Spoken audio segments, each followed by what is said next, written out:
Thank you. The bill establishes Renew Australia, an authority to plan and drive the transition to a new clean energy system.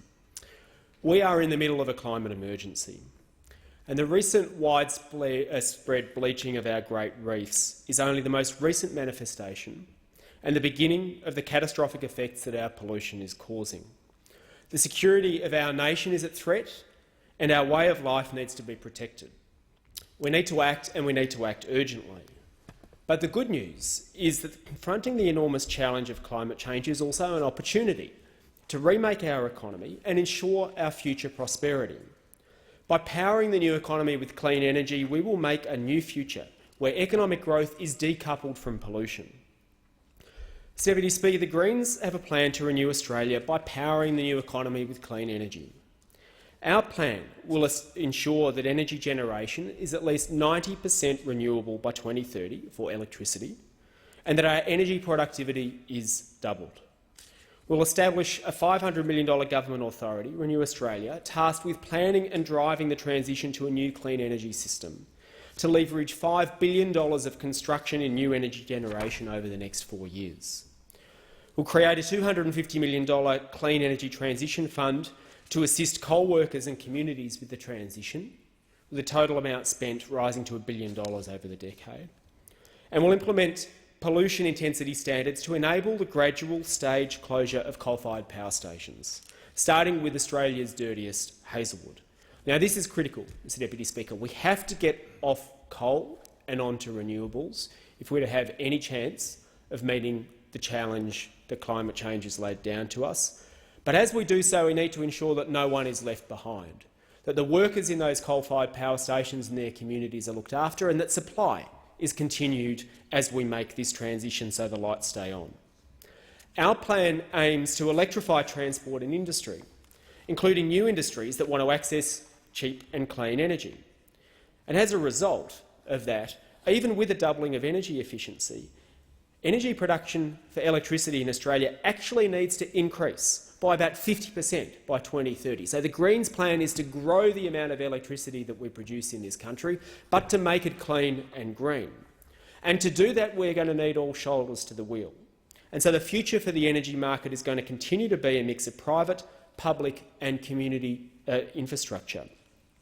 But central to the implementation of our plan will be Renew Australia, an authority that this bill would establish. Government needs to grab this issue by the scruff of the neck. Government needs to be the midwife of our clean energy society. Renew Australia will drive Australia's transformation into a clean energy powerhouse, and will utilise a combination of mechanisms, including driving down costs and creating a highly skilled clean energy workforce through a staged pipeline of construction projects over the next 15 years. This will be the snowy hydro for the 21st century. Accessing capital raised by the Commonwealth for publicly owned and operated clean energy assets, and contracting with clean energy companies to build these renewable energy power plants. Renew Australia would also run reverse auctions for the construction of lowest-cost clean energy assets, with a preference awarded to community-owned energy projects and those projects that commit to buy their materials and employ people locally. There's 20 tonnes of steel in a wind turbine, and if we can make that Australian steel, we should. Renew Australia would encourage workers to purchase energy infrastructure through superannuation funds, which hold billions of dollars available to be invested in nationally significant infrastructure. The bill that I am introducing today will establish Renew Australia and put in place the legal machinery to enable it to do this important work. I'll just turn now to the important elements of this bill in detail. Part 1 of the bill sets out the starting date for the bill, its objects and a number of other related details. And the objects of the bill are to help reduce Australia's greenhouse gas pollution by transforming Australia's electricity system, to create a new statutory authority to oversee the transformation, and to achieve new energy objectives, to ensure a transition plan for affected communities, and to ensure that the closure of coal-fired power stations happens in a planned manner. Part 2 of the bill establishes Renew Australia as an authority and outlines its functions, and the general functions of Renew Australia are set out, including law reform, advice, renewable energy projects, support to affected communities and workers, and other functions conferred on it. Clause 11 outlines some of those functions. It's worth examining them closely.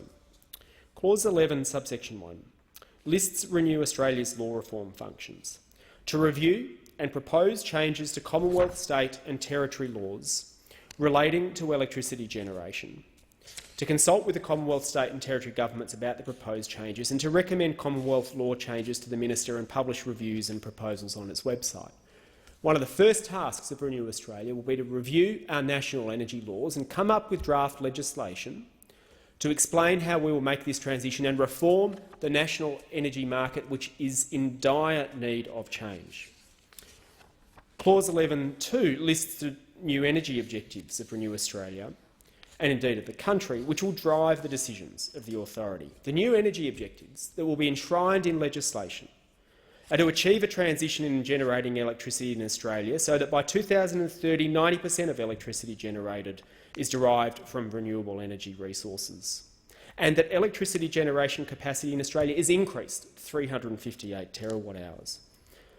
B, to phase out the generation of electricity in Australia from fossil fuels. C, to maintain supply of electricity in Australia while the transition mentioned in paragraph A is achieved.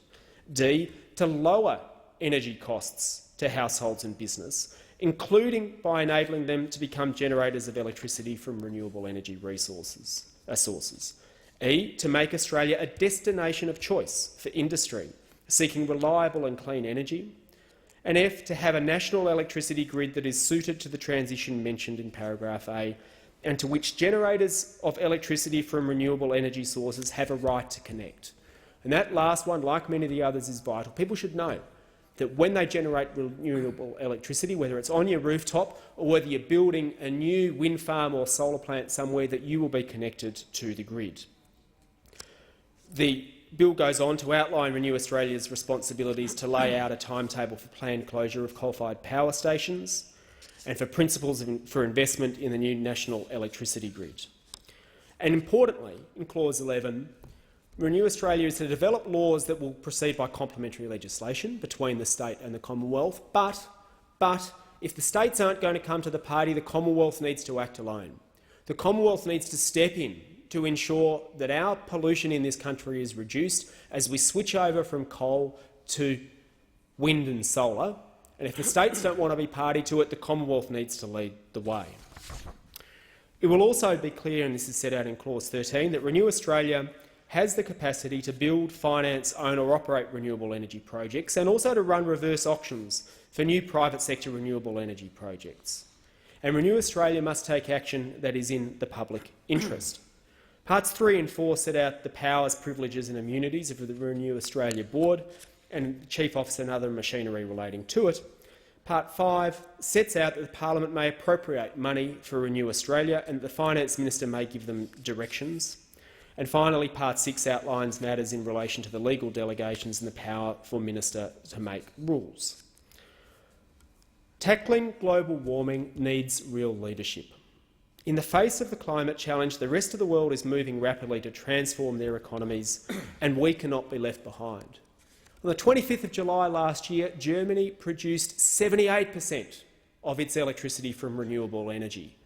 Why is cloudy Germany leading the way when Australia is blessed with a high level of manufacturing capacity, very smart people with our intellectual resources, and more wind and solar than almost any other country in the world? We should be world leaders. We should be the new energy superpower. We should not be leaving it up to other countries to grab the benefits that are going to come in the 21st century for those countries that produce clean, green, renewable energy.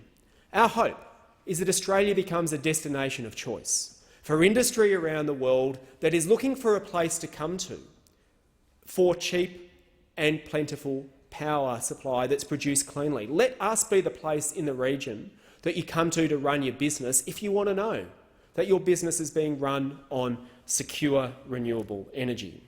We want to increase the amount of electricity that's produced in this country as we start getting transport, cars, buses, trains off fossil fuels onto electricity, and the jobs that will flow from this are manifold. The German experience suggests to us there's somewhere in the order of 100,000 jobs available in renewable energy. The Greens want to seize that opportunity for Australia and make Australia a new energy superpower, and this bill will go a long way towards doing that. I thank the member.